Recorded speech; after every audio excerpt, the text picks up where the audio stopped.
अस्सलाम वालेकुम नाजरीन, कैसे हैं आप सब? खैरियत से हैं? उम्मीद करता हूँ आप सब खैरियत से होंगे। मैं हूँ अदनान और आप मेरा यूट्यूब चैनल देख रहे हैं ASR अदनान रिएक्शन। नाजरीन, आज जो मैं आपके पास वीडियो लेके आया हूँ उसमें हमने एक इंटरव्यू किया है जिसमें हमने पूछे हैं कुछ अहम सवालात और उनके लिए हैं जवाबात। ये वीडियो आपके लिए बहुत ही इंफॉर्मेटिव होने वाली है क्योंकि हमारी यंग जनरेशन में से कुछ लोग ऐसे हैं जिनको इन मसाइल का नहीं पता। तो आपने मेरे साथ बने रहना, जुड़े रहना और इस वीडियो को फुल वॉच करना है और इसमें आपके लिए बहुत मालूमात है। तो बिना वक्त उदाय किए सीधा चलते हैं वीडियो की तरफ। अस्सलाम वालेकुम नाज़रीन, कैसे हैं आप सब? खैरियत से? उम्मीद करता हूँ आप सब खैरियत से होंगे। मैं हूँ अदनान और आप मेरा यूट्यूब चैनल देख रहे हैं ASR अदनान रिएक्शन। नाज़रीन, आज हम कुछ अहम मसाइल हैं जिनके बारे में हमारे बहुत से लोगों को नहीं पता, उनके हवाले से मैं आज किबला कारी मोहम्मद हाशिम साहब के पास आया हूँ। वो ऐसे मसाइल है कि रोज़े की हालत में वो कौन से वजूहात हैं जिनसे रोज़ा टूट जाता है और वो कौन से ऐसे काम हैं जिनको कर लें तो रोज़ा नहीं टूटता। और कुछ दोस्तों का ये भी सवाल था, जब सहरी होती है, सहरी का वक्त ख़त्म होता है तो बाद लोग सायरन की आवाज़ पे सहरी का इख्तिताम करते हैं और बाद लोग ऐसा है कि फजर की अजान होती है तो तब सहरी का इंतज़ाम करते हैं। तो मैं आज इन सवालात का बात हासिल करने के लिए किबला कारी हाशिम साहब के पास आया हूँ। तो आए इनसे इन मसाइल का हल पूछते हैं, क्या रहनुमाई फरमाते हैं। किबला कारी हाशिम साहब के पास चलते हैं। अस्सलाम वालेकुम। वाहमतुल्लाहि व बरकातुहू। आजकल बहुत सारे हमारी यंग जनरेशन है जिनको आज ये चीज़ों का नहीं पता कि रोज़ा रख तो लेते हैं लेकिन उनको ये नहीं पता कि हमारी किन वजूहात की बिना पर रोज़ा टूट जाता है। तो आप किबला में ये हमारी रहनुमाई फरमाएं कि वो कौन सी ऐसी वजूहात है जिनकी बिना पर रोज़ा टूट जाता है। बिस्मिल्लाहिर्रहमानिर्रहीम। मोहतरम, जो आपने सवाल किया है इसके 3 नुक्ते हैं। आपने 3 पॉइंट की तरफ जो है वो लोगों की गौर से सुनिएगा आपके की आपने कि सहरी के वक्त, अजान के वक्त जो है या सहर के वक्त जो है रोज़ा बंद करना चाहिए, अजान के टाइम या सहरी के टाइम, और वो कौन सी वजूहत हैं जिनसे रोज़ा टूट जाता है और वो कौन सी वजूहत हैं जिन की वजूहत पर रोज़ा नहीं टूटता। खुशबू लगाने से रोज़ा नहीं टूटता, मसवाक करने से रोज़ा नहीं टूटता, नाखून तराशने से रोज़ा नहीं टूटता, और भी ऐसी चंद चीज़ें हैं कि गर्दो गुबार है अगर वो मुंह में आ जाए तो उससे भी रोज़ा नहीं टूटता। अलबत्ता दनिस्ता जानबूझकर जो है वो मुंह नहीं खोना चाहिए। और भी ऐसी चीज़ें हैं, मसवाक है अगर उससे रोज़ा नहीं टूटता, लेकिन अगर मसवाक का पानी मसवाक करते हुए उसका पानी अगर हम चूस लेंगे, निगल लेंगे, अंदर ले जाएंगे, उससे जो हमारा रोज़ा है वो टूट जाएगा। दूसरा है कि रोज़े की हालत में इंसानी हरारत के एहतराम हो जाए, उससे भी रोज़ा नहीं टूटता।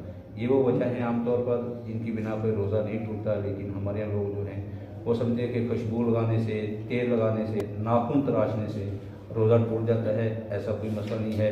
नाखून भी आप रोज़े की हालत में तराश सकते हैं और आप खुशबू भी लगा सकते हैं, खुशबू का भी इस्तेमाल कर सकते हैं, इनसे रोज़ा नहीं टूटता। अगर रोज़े की हालत में एहतराम हो गया है उससे भी रोज़ा नहीं टूटता। खाने पीने से रोज़ा टूट जाता है, ये आप तौर पर हर एक को पता है कि कोई चीज़ जो है अपने दनिस्ता तौर पर आप अपने मुंह के अंदर लेके, सल्लल्लाहु अलैहि वसल्लम का फरमान है कि जो दुखूल है वो रोज़े को तोड़ देता है, जो खरूज है वो रोज़े को नहीं तोड़ता। खरूज का माना कि जो चीज़ हमारे अंदर से निकली थी, मसाल जब हमें कै आ जाती है, कै के आने से भी रोज़ा नहीं टूटता, अलबत्ता उसे वज़ू टूट जाता है। अगर हमारे जिस्म से खून निकलाता है, खुदा न करे किसी को चोट लग जाती है, कोई आदमी ज़ख्मी हो जाता है, उसके जिस्म से जो है वो खून बह जाता है या उस ज़ख्म है उस ज़ख्म से खून निकल आता है या पीप निकल आती है, उससे रोज़ा नहीं टूटता, उनसे वज़ू टूटता है। तो अल्लाह ताला से दुआ करता हमें ये मसाइल को समझने की तौफीक अता फरमाए। कोई चीज़ अगर हम खा भी लेंगे तो उससे रोज़ा टूट जाएगा। रोज़े की हालत में जो है इंटरकोर्स जो है वो नहीं करना चाहिए, उससे भी रोज़ा टूट जाएगा। अगर दनिस्ता तौर पर या गैर दनिस्ता जिस हालत में भी आप इंटरकोर्स करेंगे उससे रोज़ा आपका टूट जाएगा, उससे फिर आपको कफ़ारा भी आएगा, उस रोज़े की क़ज़ा भी आएगी।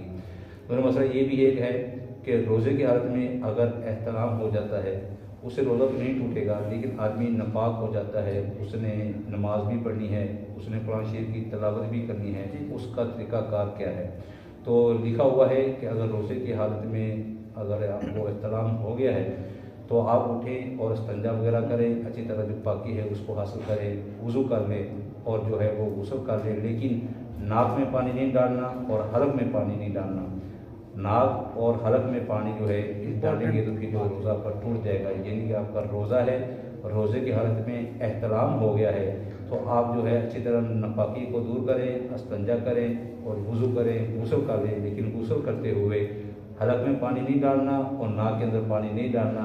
आप अच्छी तरह गुस्ल कर लेंगे, उसके बाद आप नमाज भी पढ़ सकते हैं, कुरान शरीफ की तिलावत भी कर सकते हैं, जो भी अपने ज़िक्र अज़कार करना हो वो आप कर सकते हैं। अगर सहरी के वक्त एहतराम हो गया है और टाइम बहुत कलील है, थोड़ा सा टाइम है कि सहरी भी खानी है और हमने जो है गुस्ल भी करना है, गुस्ल फ़र्ज़ हम पर जो है गुस्ल जनाबत हम पर फ़र्ज़ है, और सहरी का टाइम बहुत थोड़ा है और हमने गुस्ल भी करना है, उसके बारे में लिखा है कि आप जल्दी से उठें और इस्तंजा करें। इस्तंजा करने के बाद वुज़ू कर लें।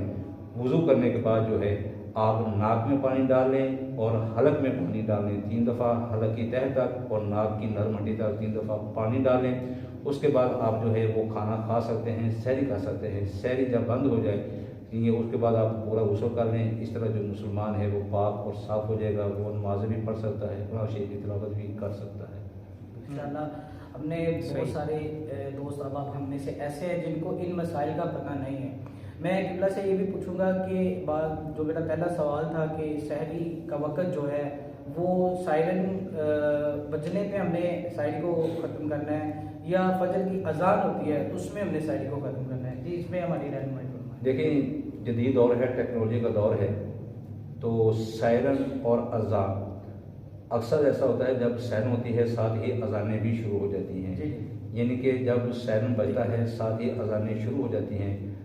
अगर सायरन टाइम पर बज रहा है तो आप जो है वो सायरन पर जो है आप जो सहरी हुए ख़त्म कर लें। बाज़ बात ऐसा भी हो सकता है कि अजान के आने में तख़ीर भी हो सकती है, लेकिन हर जगह जो है वो औकात जो है वो जो नक्शे हैं वो आप हर जगह आपको मिल जाते हैं। इनके सहरी के औकात और अफ्तारी औकात आपको मिल जाएंगे, आपके नेट के अंदर भी होते हैं, उससे देख लें।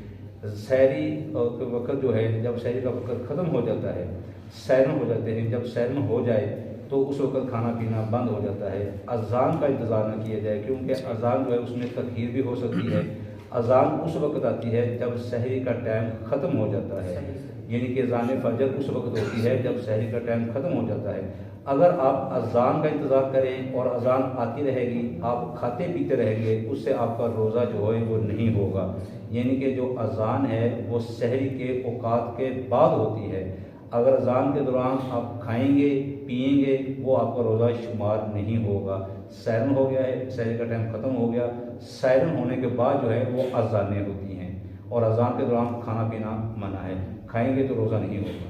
माशाल्लाह, जिस तरह किबला ने फरमाया कि हम में से बहुत सारे लोगों को इस मसाइल का नहीं पता था। उम्मीद है कि अल्लाह करीम हमें इन मसाइल को सीखने की तौफीक अता फरमाएगा। और मैं किबला से एक और सवाल पूछना चाहता हूँ कि बाज़ दोस्त वज़ू नमाज के लिए आते हैं लेकिन वज़ू जो है वो सही, जो सवाल होने वाला है ये बड़ा इंपॉर्टेंट होने वाला है और इसका जवाब भी बड़ा इंपॉर्टेंट है, ताकि लोगों की रहनुमाई हासिल हो सके। कि वज़ू के मतलब हमें थोड़ी सी आगाही कर दे कि हम जल्दी जल्दी आते हैं, नमाज में शामिल होने का करते हैं, लेकिन वज़ू हम प्रॉपर तरीके से नहीं कर पाते, या अगर हम वज़ू तो कर लेते हैं क्या हमारी वो नमाज हो जाती है या नहीं होती, ये भी किबला से पूछते हैं। जी, वज़ू के 4 फ़र्ज़ हैं, उन फ़र्ज़ों के ऊपर जो है अमल करना बहुत ज़रूरी है। यानी कि मुँह का धोना और चौथाई सर का मसा करना, दोनों हाथों को कोहनियों समेत धोना, दोनों पाँव को टखनों समेत धोना, ये 4 फ़र्ज़ हैं। अगर इनमें थोड़ी सी भी कमी रह जाएगी तो आपका वज़ू नहीं होगा। अगर वज़ू नहीं हुआ तो फिर आपकी नमाज भी नहीं हुई। चेहरा धोना है पेशानी के बालों से लेके ठोड़ी के नीचे तक, और एक कान की लो से लेके दूसरे कान की लो तक। इसको तूल और अर्ज़ यानी कि चेहरे की लंबाई और चेहरे की चौड़ाई इसको कहा जाए। ठोड़ी के नीचे तक ये चेहरे का तूल है और इसकी लंबाई है। एक कान की लो से लेकर दूसरे कान की लो तक ये चेहरे की चौड़ाई है, इसको अर्ज कहा जाता है। यानी कि तूल और अर्ज, लंबाई और चौड़ाई, यहाँ तक जो है चेहरा धोना फ़र्ज है। अगर हम चेहरा धोते हुए अगर इस लंबाई और चौड़ाई के जो चेहरे की लंबाई और चौड़ाई है इसमें थोड़ा सा भी हमारे चेहरे का हिस्सा जो है वो खुश्क रह जाएगा तो वज़ू नहीं होगा। यानी कि पेशानी के बालों को भी तार करना है और ठोड़ी के नीचे तक जाना है। एक कान की लो से लेकर दूसरे कान की लो तक 1 दफ़ा चेहरा धोना फ़र्ज है, 3 दफ़ा धोना सुन्नत रसूल है। इसी तरह कोहनी है, कोहनियों समेत जो है दोनों हाथों को धोना चाहिए। अक्सर लोग जब वज़ू करते हैं وہ صرف کونی کے آگے جو اگلا حصہ ہے وہاں تک پانی ڈالتے ہیں. کونی کا جو الال مرافق جو قرآن مجید کے الفاظ ہیں الال مرافق کونیوں تک یعنی جو کونی کی ہڈی ہے اس کے اوپر تک ہمیں پانی بہانا چاہیے. کونی کے اوپر تک پانی جائے گا تو پھر آپ کا یہ جو ہے فرض پورا ہوگا. اور جو اس بعد چوتھائی ساتھ کا مسا ہے یہ تیسرا فرض ہے وضو کا. اس بعد ہے دونوں پاؤں کو ٹخنوں سمیت دھونا. یہ بھی لوگ جلدی جلدی آتے ہیں وضو کرتے ہیں ان کے ٹخنے جو ہیں وہ خشک رہ جاتے ہیں. اگر ٹخنے خشک رہ گئے ہیں تو آپ کا وضو نہیں ہوا, آپ کو پھر دوبارہ نئے سرے سے وضو کرنا پڑے گا. ان کے یہ 4 فرائض ہیں, ان کو اچھی طرح ہم ادا نہیں کریں گے. ان اعضاء میں سے یہ جو جسم کے اعضاء ہیں یعنی کہ چہرہ دھونا, دونوں ہاتھوں کو کونیوں سمیت دھونا, چوتھائی حصہ کا مسا کرنا, دونوں پاؤں کو ٹخنوں سمیت دھونا, اگر یہ ہم صحیح طرح ادا نہیں کریں گے, اگر جسم کا کوئی بھی حصہ ان میں سے خشک رہ جائے گا تو وضو نہیں ہوگا. وضو نہیں ہوگا تو نماز نہیں ہوگی. اللہ تعالیٰ سے دعا ہے کہ اللہ تعالیٰ ہمیں ان مسائل کو سمجھنے کی توفیق عطا فرمائے. جزاک اللہ ماشاءاللہ. سو ناظرین, ہم نے جانا کہ روزے کی حالت میں کن وجوہات کی بنا پر روزہ ٹوٹ جاتا ہے اور کن وجوہات کی بنا پر روزہ نہیں ٹوٹتا. تو ناظرین, ہمارے جنریشن میں سے ایسے لوگ بھی ہیں جن کو ان مسائل کے بارے میں نہیں پتہ. امید کرتا ہوں کہ میری ویڈیو سے آپ کو بہت ساری چیزیں کلیئر ہو گئی ہوں گی. تو ناظرین, اگر میری ویڈیو آپ کو اچھی لگی ہے تو جلدی سے کر لیں میری ویڈیو کو لائک, میری ویڈیو کو کریں شیئر اور میرے چینل کو جلدی سے کر لیں سبسکرائب. ناظرین, انشاءاللہ ملتے ہیں نیکسٹ ویڈیو میں. تب تک کے لیے بھائی کو دے اجازت. اللہ حافظ.